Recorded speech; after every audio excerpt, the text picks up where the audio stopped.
When Kamala Harris became vice president, many said she was the first person of color in that position. But many Native Americans are quick to say she's actually the second. In 1929, Charles Curtis, an enrolled member of the Kaw Nation, became Herbert Hoover's vice president. Deb Goodrich is writing a biography of Curtis called From the Reservation to Washington: The Rise of Charles Curtis. And Ken Belmard is a tribal attorney, a member of the Kaw Nation, and a distant cousin of Charles Curtis. Thank you both for joining us. Deb, I'd like to start with you. I know you're writing a book about Charles Curtis, but can you give us sort of the thumbnail biography about how he was raised, where he grew up? Charlie Curtis, and he did encourage Charlie, the familiar, was born on the north bank of the Kaw River, named for the Kaw Nation, just north of Topeka in 1860. Kansas would become a state a year later. There is no more divided, no more contentious place on earth at that moment than the Kansas-Missouri border in the midst of bleeding Kansas and the Civil War, and then later the Plains Indian Wars. And he comes of age in all of these times of turmoil. His father is a pioneer. His mother is French Kaw, and he loses his mother, so is effectively an orphan at the age of 3. She dies, and his dad goes off to join the Union Army. And he pretty much is raised by his grandmothers, his white grandmother in Topeka, and then his French Kaw grandmother on the reservation at Council Grove, Kansas. His French and Kaw grandmother is the one that tells Charlie to go back to Topeka to stay with his white family and get an education so he will amount to something. And he said later, everything he became, he owed to her. And it's very sad because I think society at that time forced him to choose. And he said it was at that moment I chose the white man's world, but he would be forever known as the Indian. Ken, given that fact, given that he grew up, really came of age in white culture, how was he viewed by members of the Kaw Nation? The Kaw Nation takes a mixed view of Charles Curtis. I think those of us that are related to him, we appreciate the fact that he was a man of accomplishment.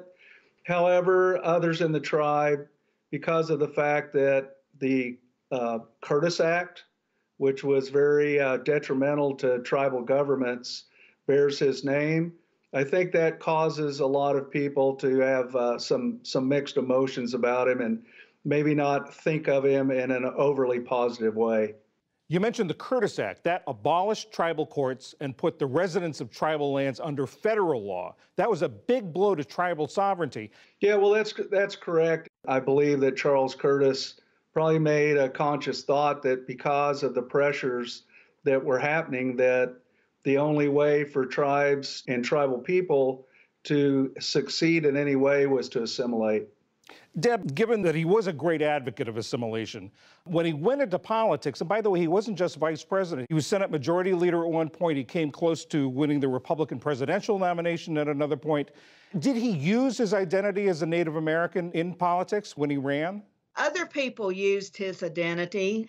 I think he was somebody who was very practical. And I think even with the Curtis Act, he truly saw this, and I believe he was sincere, that he was protecting those nations and his kinsmen. You know, John, Indians couldn't vote. They weren't citizens for, most of Charlie's life. And for him, I think that was the most important thing. They had to be citizens. They had to be part of the government and making the government work. And that was their only way to survive. So I don't think he used it. What do you think his political legacy is? He was certainly a man of compromise. He built relationships with people on both sides of the aisle. He knew what every man wanted. He knew their wives, their kids, their dogs' names, and he truly went across the aisle to get things done. He was a champion of women's rights. He introduces the Equal Rights Amendment, and he didn't just mouth that, he practiced it. His half-sister is the second female secretary for a congressman to go to Washington. And he trusted her to speak for him on stage. And I do think that part of that understanding of women's rights and appreciation from it does come from that Kaw ancestry, where the women are so revered. And I definitely think that is one area where his Kaw heritage plays a part. Ken, as we said, you are related to Charles Curtis. What did you hear growing up? Any stories from older relatives about Curtis? One of my uncles, Mose Belmard, who was a World War I veteran, was a very good friend of Charles Curtis, and they actually campaigned together, with Mose being an advance man for him. So he was seen at least in our family, as someone that was to be looked up to and revered. But at the same time, there was the understanding he was a man of his times, and he did what he believed was best for himself and for his family and for his political party. Ken Belmard and Deb Goodrich, thank you very much. Thank Thank you. you.